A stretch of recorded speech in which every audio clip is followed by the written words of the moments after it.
মুফাসসিরিনে কেরাম তফসিরের কিতাবে ফতের বেশ কিছু আদব কায়দার কথা উল্লেখ করছেন। ফতে পাওয়া জিনিস আর পথকে ব্যবহার করার কিছু আদব কায়দার কথা উল্লেখ করেছেন। আমার মনে হয় আমাদের সমাজের অনেক মানুষের জানাই নাই। এই সমস্ত জরুরি কথা আমাদের আলোচনা হওয়া দরকার, জানা বোঝা দরকার, জীবনভর মনে রাখা দরকার। পথের ব্যাপারে মুফাসসিরিনে কেরাম তাফসীরের কিতাবে লিখেছেন, যেই পথে দিয়া, যেই রাস্তা দিয়া কোনো মানুষ চলাচল করে অথবা যেই রাস্তা দিয়া কোনো যানবাহন চলাচল করে, এই মানুষ চলাচলের পথ এবং যানবাহন চলাচলের পথ যেন উন্মুক্ত থাকে। পথে যেন কেউ কোনো জিনিস না হয়, পথে যেন এমন কোনো জিনিস না রাখে যে জিনিস রাখলে যারা পায়ে হাঁটিয়া চলে তাদের চলতে ব্যাঘাত হয়, এমন জিনিস পথে রাখা গুনার কাজ। যেই রাস্তার যানবাহন চলে, এই রাস্তার মধ্যে যানবাহন চলাচলে ব্যাঘাত সৃষ্টি করার মতো কোনো জিনিস রাখা গুনার কাজ। আমাদের বর্তমান বাংলাদেশের পথঘাটের অবস্থা দেখলে মনে হয় না যে প্রতীকের চলার ব্যাঘাত সৃষ্টি করা যে গুনার কাজ, যানবাহন চলার ব্যাঘাত সৃষ্টি কইরা ফটো কোনো কিছু রাখা যে গুনার কাজ, এইটা মানুষে জানে বললেই মনে হয়। এমনভাবে পথ বন্ধ করিয়া মানুষে নিজেদের ব্যক্তিগত কাজ করে যে মনে হয় না এটা গুনার কাজ মনে করে। অথচ হাদিস শরীফে রাসূল করিম সাল্লাল্লাহু আলাইহি ওয়াসাল্লাম বলেন, কেউ যদি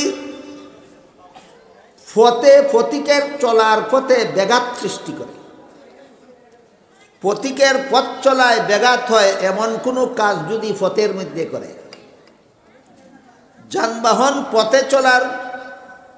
পথে যানবাহন চলার ব্যাঘাত হওয়ার মতো কোনো কাজ যদি কেউ রাস্তার মধ্যে করে, কত বড় জঘন্যতম অপরাধ তার ধারণা দিয়া রাসূল করিম সাল্লাল্লাহু আলাইহি ওয়াসাল্লাম বলেন, তার জিহাদ পর্যন্ত আল্লাহর দরবারে কবুল হয় না। জিহাদ এমন একটা ইবাদত, এটা নামাজের মতো ইবাদত না। ঘর থেকে বেরিয়ে মসজিদে গেলাম, ওযু করলাম, ইমামের পিছনে 4 রাকাত নামাজ পড়ে ঘরে ফিরে আসলাম। জিহাদ এরকম এত সহজ ইবাদতের নাম নয়। শেষ রাত্রে সেহরি খাইলাম, সারাদিন খানাফিনা না কইরা রইলাম, মাগরিবের সময় ইফতার করলাম, এত সহজ ইবাদতের নাম জিহাদ নয়। জিহাদ এমন একটা কঠিন ইবাদতের নাম যে ইবাদত সম্পর্কে আল্লাহ রাসূল আল্লাহ পাক রব্বুল আলামিন কোরআনে বলেন, ওয়া তুজাহিদুনা ফি সাবিলিল্লাহি বিআমওয়ালিকুম ওয়া আনফুসিকুম। আল্লাহর পথে জিহাদ করো নিজের সম্পদ বিসর্জন দিয়া, নিজের ধন সম্পদ বিসর্জন দিয়া আল্লাহর পথে জিহাদ করো, নিজের প্রাণ বিসর্জন দিয়া, জান বিলাইয়া দিয়া আল্লাহর পথে জিহাদ করো। বলেন তো, নামাজ পড়তে জান মাল বিসর্জন দিয়া দিতে হয় না? রোজা রাখতে জান মাল বিসর্জন দিয়া দিতে হয় না? অন্য কোনো ইবাদত করতে জান মাল বিলাইয়া দিতে হয় না? একমাত্র ইবাদত, একমাত্র জিহাদ এমন একটা ইবাদত যেটা আল্লাহ বলেন, তোমার সব ধন সম্পদ আল্লাহর পথে বিলাইয়া দিয়া জিহাদ করো, তোমার জানটা পর্যন্ত আল্লাহর পথে বিসর্জন দিয়া জিহাদ করো। আল্লাহ রাসূল বলেন, এই রকম জিহাদ পর্যন্ত ওই লোকের আল্লাহর কাছে কবুল হয় না যে নিজের ধন সম্পদ বিলাইয়া দিয়ে আল্লাহর পথে জিহাদ করলো, যে নিজের জান বিসর্জন দিয়ে আল্লাহর পথে জিহাদ করলো। ওই লোক যদি মানুষের চলার পথে, মানুষের পথের মধ্যে চলার ব্যাঘাত হওয়ার মতো কোনো কাজ করে, যানবাহন চলার মতো ব্যাঘাত হওয়ার কোনো কাজ যদি করে, তার জিহাদ পর্যন্ত আল্লাহর দরবারে কবুল হয় না। আমাদের সমাজের অবস্থাটা কেমন? আমাদের সমাজ, আমি তো বেশি প্রায় সময় রাস্তাঘাটে আমার চলাফেরা করতে হয়। বাংলাদেশের এক প্রান্ত থেকে অপর প্রান্তে কোনো না কোনো যানবাহনে আমার যাইতে হয়। আমি সব সময় সড়কের এই তামসা দেখি, সব সময় সড়কের তামসা দেখি। যেই রাস্তা দিয়ে মানুষ আসা যাওয়া করে, এই রাস্তার মধ্যে অনেক মানুষে এমন ব্যক্তিগত জিনিস রেখে দেয়, এমনভাবে রাস্তা বন্ধ করে দাঁড়ায় থাকে, এমনভাবে রাস্তা বন্ধ করে অন্য কোনো কাজকর্ম শুরু করে দেয়, যে কারণে মানুষের আসা যাওয়ার ব্যাঘাত হয়। আল্লাহ রসুল বলেন, মানুষ আসা যাওয়ার ব্যাঘাত হওয়ার মতো কাজ যারা ফতের মধ্যে করে, এদের নামাজ রোজা দূরের কথা, এদের জিহাদ পর্যন্ত আল্লাহর দরবারে কবুল হয় না। এরপরে যানবাহনের ব্যাপার।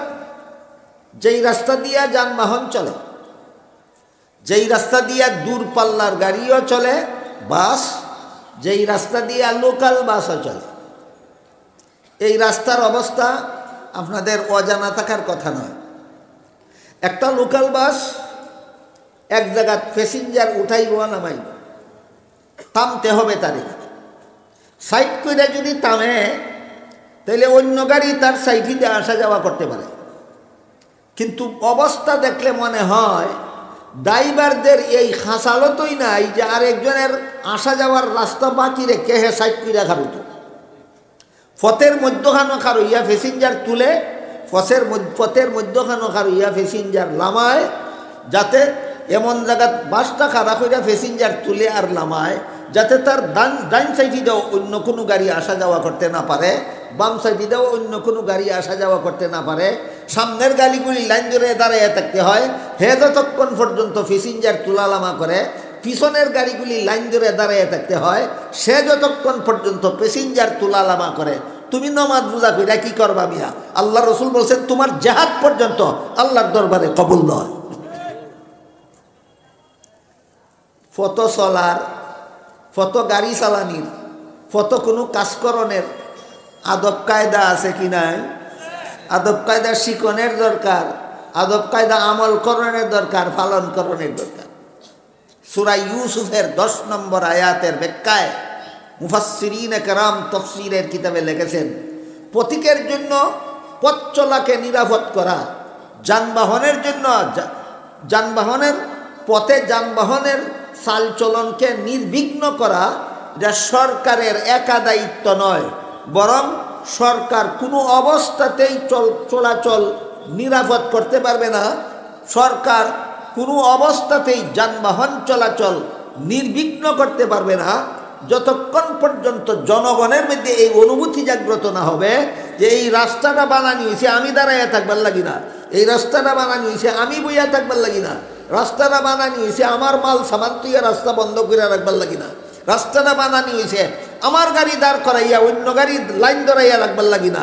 এই অনুভূতি যতক্ষণ পর্যন্ত জনগণের অন্তরে জাগ্রত না হবে, এই অনুভূতি যতক্ষণ পর্যন্ত রাস্তার আশপাশের মানুষের অন্তরে জাগ্রত না হবে, রাস্তা দিয়ে যারা চলে এদের অন্তরে যতক্ষণ পর্যন্ত এই অনুভূতি জাগ্রত না হবে, যারা গাড়ি চালায় এই সমস্ত ড্রাইভারের অন্তরে যতক্ষণ পর্যন্ত এই অনুভূতি জাগ্রত না হবে, ততক্ষণ পর্যন্ত সরকার পুলিশ বাহিনী দিয়ে কোনোদিন যানজট বন্ধ করতে পারবে না।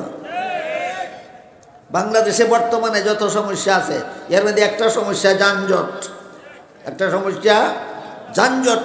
যানজট রাস্তার মধ্যে সৃষ্টি করে ও কারণে খামোখা একদল উশৃঙ্খল পথ চলার মানুষ আর একদল উশৃঙ্খল ড্রাইভার, একদল উশৃঙ্খল ড্রাইভারের রাস্তার মধ্যে যানজট সৃষ্টি করে, আরেকদল উশৃঙ্খল পথিক রাস্তার মধ্যে যানজটের সৃষ্টি করে। সৃষ্টি করিয়া অসংখ্য অগণিত পথিকরে কষ্ট দেয়, অসংখ্য অগণিত গাড়ির প্যাসেঞ্জারকে কষ্ট দেয়। এদের পরিণতি দুইটা। একটা পরিণতি হলো যারা রাস্তার মধ্যে মানুষের পথ চলাচলে ব্যাঘাত সৃষ্টি করে, আর যারা রাস্তার মধ্যে যানবাহন চলাচলে ব্যাঘাত সৃষ্টি করে। এই দুই অপরাধ, পথিকের পথ চলায় ব্যাঘাত সৃষ্টি করে আর যানবাহন চলার ব্যাঘাত সৃষ্টি করে যারা, এই দুইটা অপরাধ যারা রাস্তার মধ্যে করে এদের পরিণতি দুইটা।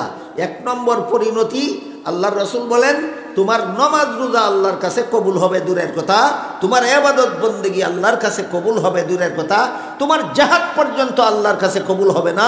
তুমি এত বড় বেয়াদব। বুঝে থাকলে বলেন, রাস্তায় যারা এমন কাজ করে যে কাজের দ্বারা ফতিকের পথ চলায় ব্যাঘাত হয়, এরা আদবওয়ালা না বেয়াদব? এই বেয়াদবের একটা পরিণতি কি? একটা পরিণতি হলো তোমার ইবাদত বন্দেগী কবুল হবে না। এই বেয়াদবির একটা পরিণতি, তোমার ইবাদত বন্দেগী আল্লাহর কাছে কবুল নয়। রাসূল বলেন তোমার জিহাদ পর্যন্ত আল্লাহর কাছে কবুল নয়। আরেকটা পরিণতি এই বেয়াদবদের, আরেকটা পরিণতি, যে বেয়াদবরা মানুষের চলার পথে চলতে ব্যাঘাত সৃষ্টি করে, যে বেয়াদবরা রাস্তায় যানবাহন চলার পথে ব্যাঘাত সৃষ্টি করে, এই বেয়াদবদের একটা পরিণতি, এদের ইবাদত বন্দেগী আল্লাহর কাছে কবুল নয়। এই বেয়াদবদের আরেকটা পরিণতি আরো ভয়ঙ্কর, আরো ভয়ঙ্কর। এই দুই দল বেয়াদবের ব্যাপারে বিস্তারিত আলোচনা হয়েছে তাফসীরে কিতাবে। একদল বেয়াদব হইল যারা মানুষের চলার পথে মানুষের চলতে ব্যাঘাত সৃষ্টি করে, আর একদল বেয়াদব হইল যারা রাস্তার মধ্যে গাড়ি চালানির পথে ব্যাঘাত সৃষ্টি করে। এই দুই দল বেয়াদবের ভয়াবহ পরিণতি দুইটা। এক নম্বর ভয়াবহ পরিণতি, এদের ইবাদত বন্দেগী কবুল হয় না, এদের ইবাদত বন্দেগী কবুল হয় না। তুমি রাস্তা বন্ধ করে গাড়ি দাঁড় করাইয়া তিনটা গাড়ি লাইন করাইয়া দিছ, তিনটা গাড়ির প্যাসেঞ্জারে কষ্ট দিছ, তোমার নমাজ কোন কাজে লাগবে? এটা তো কবুলই না। তোমার রোজা কোন কাজে লাগবে? এটা তো কবুলই না। তোমার হজ কোন কাজে লাগবে? এটা তো কবুলই না। তোমার যাকাত কোন কাজে লাগবে? এটা তো কবুলই না। আল্লাহ রাসূল বলেন তোর জিহাদও কোনো কাজে লাগতো না, তোর জিহাদ আল্লাহর কাছে কবুল না। তুই রাস্তার মধ্যে কোনো গাড়ি দাঁড় করাইয়া অন্য গাড়ির চলার পথে ব্যাঘাত সৃষ্টি করছস, অন্য গাড়ির প্যাসেঞ্জারের সময় নষ্ট করছস, তোর কোনো ইবাদত বন্দেগী আল্লাহর কাছে কবুল না। এই ইবাদত বন্দেগী কবুল না হওয়া, এটা হইল এই সমস্ত বেয়াদবদের একটা পরিণতি।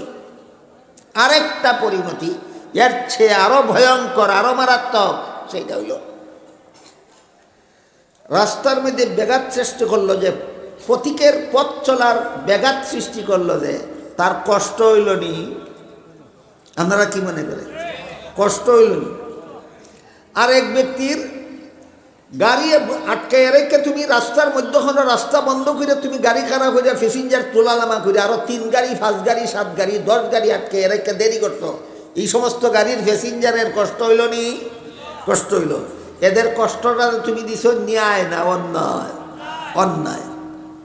হাদিস শরীফে রাসূল করিম সাল্লাল্লাহু আলাইহি ওয়াসাল্লাম বলেন, কেউ যদি কারো মাল অন্যায়ভাবে গ্রহণ করে, অথবা কেউ যদি কাউকে অন্যায়ভাবে কষ্ট দেয়, অন্যায়ভাবে কষ্ট দেওয়া হয়েছে না? পথ ব্যাঘাত করলে, চলার পথে ব্যাঘাত সৃষ্টি করলে মানুষে অন্যায়ভাবে কষ্ট দেওয়া হয় কিনা? রাসূল বলেন, তুমি যদি অন্যকে অন্যায়ভাবে কষ্ট দাও, অথবা অপরের মাল যদি তুমি অন্যায়ভাবে গ্রহণ করো, তাহলে পরকালে তোমার কি শাস্তি হবে?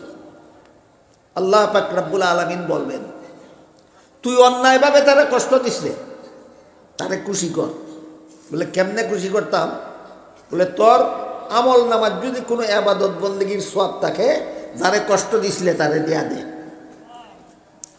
এটা তার এই সমস্ত বেয়াদবদের 2 নম্বর পরিণতি। তোর আমল নামাজ যদি কোনো ইবাদত বন্দেগীর সওয়াব থাকে, যারারে কষ্ট দিছস এরারে দিয়া দে। বলেন তো, একটা ড্রাইভারে 30 বছর যাবৎ গাড়ি চালায়, দৈনিক কত জায়গাত রাস্তা বন্ধ করিয়া, কত গাড়ি আটকাইয়া লাইন ধরাইয়া, কত শত শত প্যাসেঞ্জারে মানুষে কষ্ট দেয়। কি পরিমাণ বন্দেগী কইরা তুইছ, অত মানুষে কি পরিমাণ বন্দেগী দিবা? আল্লাহ রাসূল বলেন, বন্দেগীর সওয়াব দিতে দিতে দিতে দিতে যখন ফুরাইয়া যাইব, আরো মানুষ আইয়া খুব আমারেও তুই একদিন রাস্তার মধ্যে গাড়ি দাঁড় করিয়া তুই আমারে কষ্ট দিছে, আরেকদিন কইব রাস্তার মধ্যে তোর মাল তুই আমার চলার পথে কষ্ট দিছে, আমার ভাবনা দে। তখন কইব আর সব আমার আমল নামায় নাই, যা আসিল ওই তোমার আগে অন্য মানুষের দিয়া শেষ করে দিছে। তখন আল্লাহ পাক রব্বুল আলামিন বলবেন, তোর আমল নামার সওয়াব না থাকলে এটা তার দোষ না, তুই তারে অন্যায়ভাবে কষ্ট দিছিলে, তোর দেওয়ার মতো সওয়াব যদি কোনো না থাকে, তোর কোনো সওয়াব যদি না থাকে, তাহলে তার গুনাহ তুই নে, তার গুনাহ তুই নে। এইভাবে যারা দুনিয়াতে মানুষকে অন্যায়ভাবে কষ্ট দেয়, কিয়ামতের দিন, শেষ বিচারের দিন, নিজের আমল নামার সওয়াব যারারে কষ্ট দিছিল এদেরকে দেয়া দিতে হবে। আর সওয়াব যখন ফুরাইয়া যাইব, তখন যারারে কষ্ট দিছিল তাদের গুনাহ নিজে নিয়া ডাবল শাস্তির যোগ্য হইয়া জাহান্নামে যাইতে হবে। এই মর্মে অন্যান্য বছরে একটা হাদিস আমি আপনাদেরকে শুনাইছি, আজকে আবারও শোনাই। হাদিস শরীফে উল্লেখ আছে, রাসূল করিম সাল্লাল্লাহু আলাইহি ওয়াসাল্লাম জিজ্ঞাসা করেন সাহাবায়ে কেরামদেরকে, তোমরা কি বলতে পারো দুনিয়াতে সবচেয়ে বড় গরিব কে?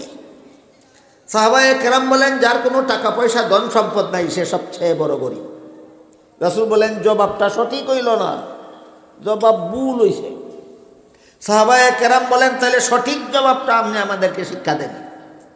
রাসূল বলেন, সঠিক জবাব হইল, দুনিয়াতে সবচেয়ে বড় গরিব, সবচেয়ে বড় অভাবগ্রস্ত হইল ওই লোকটা যেই লোকটা নামাজ রোজা ইবাদত বন্দেগী অনেক করেছিল, কিন্তু নামাজ রোজা ইবাদত বন্দেগী করছে না, না কম করছে না অনেক করছে?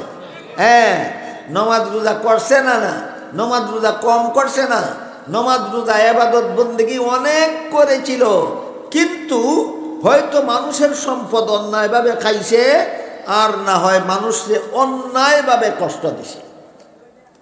এই লোকটারে আল্লাহ কিয়ামতের দিন বলবেন, যার মাল অন্যায়ভাবে খাইছস আর যারে অন্যায়ভাবে কষ্ট দিছস তারে খুশি কর, তার ভাবনা পরিশোধ কর। তার আমল নামাজ সারা জীবনের যত নমাজের সওয়াব, সারা জীবনের রোজার সওয়াব, সারা জীবনের হজের সওয়াব, সারা জীবনের ইবাদত বন্দেগীর সওয়াব যারারে অন্যায়ভাবে কষ্ট দিছিল তারারে দিতে দিতে দিতে দিতে দিতে ফুরাইয়া যাবে। ফুরানির পরে আরো মানুষ আইয়া কইব, আমারেও কষ্ট দিছে তুই, আমার ভাবনা দে। তখন কইব, আর দেওয়ার মতো কিছু নাই। আল্লাহ বলবেন, তোর না থাকলে কি হবে? তোর যদি দেওয়ার মতো কোনো সওয়াব না থাকে, যারারে কষ্ট দিছে এরার আমল নামার গুনাহ তোর আমল নামাত লইয়া জাহান্নামও গিয়া তোর গুনার শাস্তিও তুই বুক কর, যারারে কষ্ট দিছে তারার পাপের শাস্তিও গিয়া তুই বুক কর। এইভাবে নিজের নেক আমল ফরারে দিয়া ফরার গুনাহ নিজে নিয়া জাহান্নামে গিয়া যারা ডাবল শাস্তি বুক করবে, এই সমস্ত ইবাদত বন্দেগী নামাজ রোজা করনেওয়ালাদের মতো কপাল পুরা জগতে আর কেউ নাই। হযরত ইউসুফ আলাইহিস সালামকে বড় 10 ভাইয়ের বড় ভাই পরামর্শ দিল যে হত্যা করো না, রাস্তার পাশে আমানাবাদী কুয়ার মধ্যে ফেলে দাও, কোনো মানুষ যেন কুড়াইয়া নিয়ে দিয়ে বিক্রি করে দিতে পারছেন। যে রাস্তার ব্যাপার, রাস্তার পাশে যে কুয়া হয়েছে, এই জন্য এই হইল রাস্তার আদব কায়দা। আমার বিবেক মতো, আমার জানা মতো এই সূরার এই আয়াতের তাফসীর থেকে রাস্তার আদব কায়দা সম্পর্কে যতটুকু আমাদের সমাজের মানুষের জন্য দরকারি মনে করছি, এতটুকু আপনাদের সামনে তুলে ধরেছি। আপনারা বুঝে থাকলে বলুন, রাস্তার কোনো আদব কায়দা আছে না? কি আদব কায়দা? রাস্তার মধ্যে আমি এমন জিনিস রাখবো যেন পথিকের চলাচলে ব্যাঘাত হয়। রাস্তায় পথিক চলাচলের ব্যাঘাত হওয়ার মতো কোনো জিনিস রাখা, রাস্তায় পথিকের কষ্ট হওয়ার মতো কোনো জিনিস রাস্তায় ফেলা এত বড় জঘন্যতম গুনাহ। আল্লাহ রসুল বলেন, হের নমাজ রোজা দূরের কথা, তার জিহাদ পর্যন্ত আল্লাহর দরবারে কবুল হয় না। এটা হইল রাস্তার এক আদব, যে রাস্তায় যারা পথ চলাচল করে, রাস্তায় যারা চলাচল করে, এদের চলাচলে ব্যাঘাত হওয়ার মতো কোনো কাজ আমি করব না। এটা আমার কাছে রাস্তার ভাবনা, এটা রাস্তার আদব।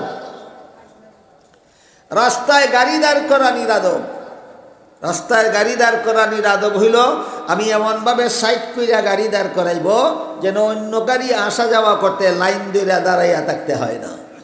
কথা বুঝলেন কি না? কাজেই পথিকের পথ চলার ব্যাঘাত হওয়ার মতো কোনো জিনিস রাস্তায় রাখা যেমন বেয়াদবি, ঠিক তেমনিভাবে অন্য গাড়ির চলাচল বন্ধ কইরা রাস্তার মধ্যখানে গাড়ি দাঁড় করাইয়া প্যাসেঞ্জার লামানি তোলা এইরকম চরম বেয়াদবি। এই দুই বেয়াদবির শাস্তি দুইটা।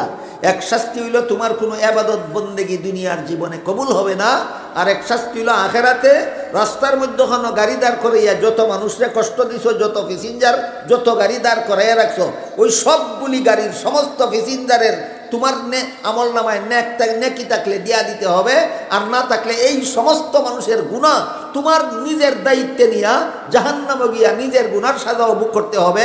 যারা দাঁড় করাইয়া কষ্ট দিছো তারার শাস্তিও তুমি জাহান্নামে গিয়া ভোগ করতে হবে। বুঝে থাকলে বলেন, এই আলোচনাটা রাস্তার এই আদব রক্ষার আলোচনা রাখি 10 নম্বর আয়াতের তাফসীর প্রসঙ্গে আমাদের সমাজের জন্য দরকারি না। আল্লাহ যেন আমাদেরকে এই এই আয়াতের তফসির থেকে এই রাস্তার আদবগুলি আমাদের শিখার, রাস্তার আদবগুলি আমাদের বুঝার, রাস্তার আদবগুলি রক্ষা করার, আর রাস্তার আদব লঙ্ঘন করিয়া বেয়াদবি করিয়া দুই জঘন্যতম পরিণতির থেকে আমাদের আত্মরক্ষার তৌফিক দেন। আমি যেন রাস্তার আদব লঙ্ঘন করিয়া বেয়াদবি করিয়া আমার জিন্দগির বন্দেগি যেন বরবাদ না করি, আর রাস্তার আদব রক্ষা না করিয়া পরকালে যেন অপরের গুণা নিজের আমল নামাই নিয়া ডাবল শাস্তির যোগ্য হইয়া জাহান্নামে যাওয়ার চেষ্টা না করি। এই শিক্ষা সূরা ইউসুফের 10 নম্বর আয়াতের ব্যাখ্যা থেকে আমাদের গ্রহণ করা দরকার। প্রসঙ্গক্রমে আরেকটা কথা আইছে, জিহাদ। রসুল বলছেন, ফত যারা এমন কাজ করে যে কাজে ফতিকের ফত চলতে বেগাত হয়, ফত যারা এমন বেগাত সৃষ্টি করে যে কারণে যানবাহন চলতে বেগাত হয়, আল্লাহ রসুল বলেন এদের জেহাদও আল্লাহর কাছে কবুল হয় না। প্রসঙ্গক্রমে আরেকটা কথা আইসেনি, জেহাদ। এই জেহাদ সম্পর্কেও কিছু জরুরি কথা আছে। আপনারা যদি বলেন আগামীকাল শুনবেন, আগামীকাল বলবো, আর যদি বলেন জেহাদের কথাটা কয়েক মিনিটে আজকে শুনবেন আর বাকি আলোচনা আগামীকাল হবে, আমি রাজি আছি।